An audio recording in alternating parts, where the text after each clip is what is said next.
46 is brought to you by Dennis Hoff for Assembly District 36, a successful businessman who can't be bought, can't be intimidated, and won't sell you out. Paid for by friends of Dennis Hoff. News is also brought to you by Golden Casino Group, where you'll always find great fun, good food, and fantastic entertainment, all at Gold Town, Lakeside, and the Pahrump Nugget. News is also brought to you by J.K. Nelson Law. Call 727-9900 today for your free consultation. If you need a lawyer, you need Nelson.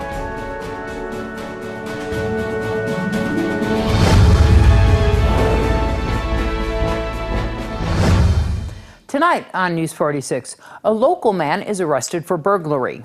The Monster Mash is being held at the Senior Center, and Pete Up Pumpkin Days have begun. News 46 starts now.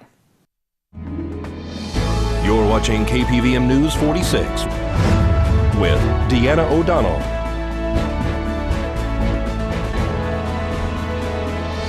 News 46, local coverage you can count on. Good evening. It's Friday, October 21st, 2016. I'm Deanna O'Donnell for News 46. Brett Linder has been taken into custody and charged with burglary following a report of a theft that occurred at Nye Communities Coalition. According to the report, several items were taken from multiple buildings located on the property on West Street. Police viewed camera footage which showed a male on the property where a bike and various tools were discovered missing. Officer Heather Trumbull took the report and shortly after leaving the coalition saw the missing bike leaning by a bush near the facility. Upon investigation, she found all of the other items that were reported stolen near the same bush. She also saw a male in the area that fit the description of the man in the video at Nye Communities Coalition. He was identified as Brett Linder, who was then arrested and transported to the Nye County Sheriff's Office Detention Center. Deputy Trumbull said that Linder confessed that he took the items because of an addiction. The Board of County Commissioners has updated the current brothel ordinances. They had this item on their agenda at their last meeting. This is a discussion and deliberation to one, adopt and amend, adopt or reject the Nye County Bill 2016-07, a bill proposing to amend Title IX. This is the County Peace, Public Peace and Moral and Welfare Chapter 9.20. And from my understanding, this document has massive amount of change.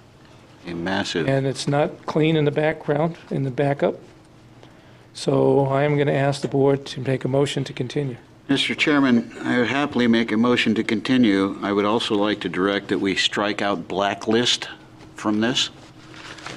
There are many changes I'd like, but that's one in particular that bothers me, the blacklist. Our concern about the ordinances is that, and I know that there was a lot of effort put in by the sheriff and the DA and Commissioner Boraski, and we appreciate that. But my understanding of that is that was a process that was in place for months and months and months. And we were provided with a copy of the proposed ordinance with the June 21 agenda, if my dates are correct, but it was mid-June. The brothel owners immediately reached out, arranged a meeting, and Commissioner Shenhoff and Commissioner Wickman, along with the sheriff and the DA, were gracious enough to meet with us and discuss some of the concerns. We provided some proposed revisions, in fact, some extensive proposed revisions, including some that were there, some that we thought would make a reasonable compromise in early September. We've not received a response to that. We would like to work together to come up with something, and I think it would be critical that if we could sit down, I think it would streamline the process dramatically. I began working at the Love Ranch, formerly known as the Chicken. Oh, sorry. I'm sorry. Jennifer? Jennifer? Yes, sir. Can you hold until we get to public comment? Because I think that's where we need to make this comment. I know where you're getting ready to go to. I really appreciate it, and maybe a little more composure at that time, too. Yes, sir. So. Are we going to vote? Sharon, you're going to talk to her? To put this out? You're going to talk to her? Yeah. Okay. Thank you. I thought we agreed to We are. We continue. We need to vote to continue, is what I'm saying. Yep, we have a motion and a second to continue. A motion to continue this item. I'm fine to set it till the 14th. Okay, that's good. I just wrote it down wrong. Okay. Okay? One more time. That's my motion. Is it second stand? Second. Then let's go. Call for the question. Aye. Aye. And I'm told that that female that wanted to speak up at the Board of County Commissioners meeting didn't come forward at the end of the meeting as requested. Instead, she went to the Nye County Sheriff's Office. Saturday marks the first day of early voting. Nye County Clerk Sandra Merlino explains the process. This is when you get your sample ballot. If you look on the back, it not only has your name and address, but it has your polling place as well. And everything is online, too. And up in Tonopah, where's that at? We actually have voting at the Tonopah Convention Center, but then don't forget we also have polling places in Round Mountain, Amargosa, and Beatty. Where are those at?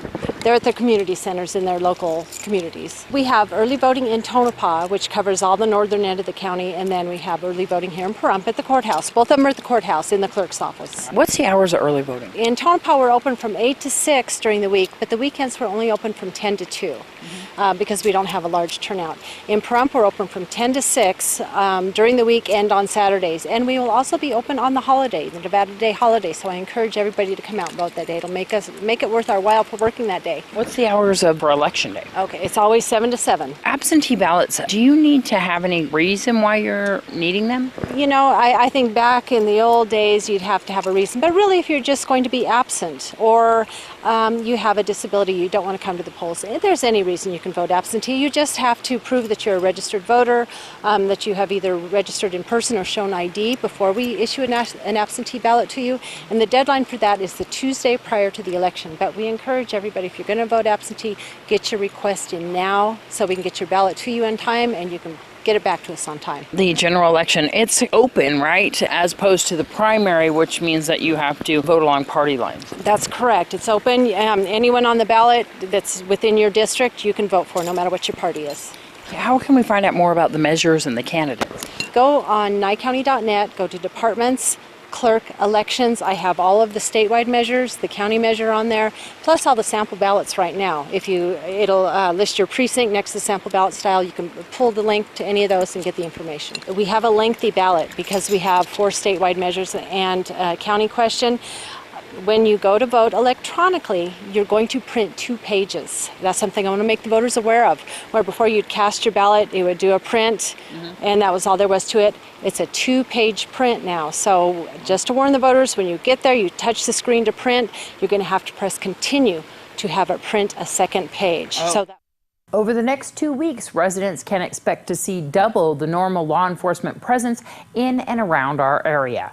The Nevada Highway Patrol is joining forces with law enforcement agencies statewide to crack down on impaired driving and has an important message for the public.